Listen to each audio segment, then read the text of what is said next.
You go grocery shopping, all of a sudden, what do you see but a 10-foot snake in the store? What would you do? I'd leave immediately. You would not only leave, you would run even with your bad hip. You don't know what's underneath those shelves. Uh-huh. You got a place to hide. Oh, yeah. Shoppers Australian grocery store. So, of course, Australia, very yeah. known for things like poisonous spiders and snakes, received a little bit of a shock when they found a 10-foot python slithering across a shelf.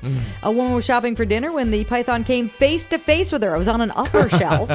So, the woman apparently used to work as a volunteer snake catcher. So, instead of just fleeing, she went home, grabbed her snake catcher's gear, came back, got the snake, got it into a bag, carried it outside, released it a little ways away. Right. Said the snake went right into the bag, perfectly happy, contented with her, like, oh, I didn't mean to be here anyways. Thanks for the ride.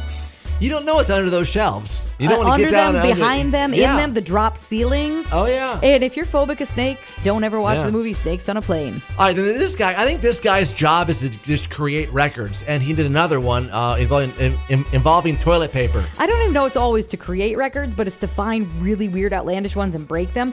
He's got to have a sponsor or something. There's no way to be able to do this. He's not practicing. So I don't know what he does all day for work, but he just balanced 101 toilet paper rolls on his head. Man's name is David Rush. He's from Idaho.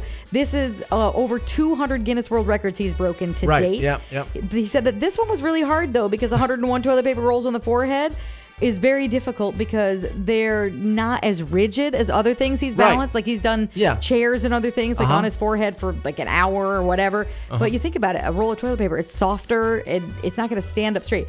Who is helping you get 101? Well, each one is going to be about, what, 6 inches? Yes, but somebody has to be like on a ladder above you adding. So you've got to have a partner on this. That's yeah. 50 feet? Yeah. That's up. Yeah. Yeah. So 101, yeah. Why isn't the Teamwork Gets a Dreamwork person getting a cred on this too?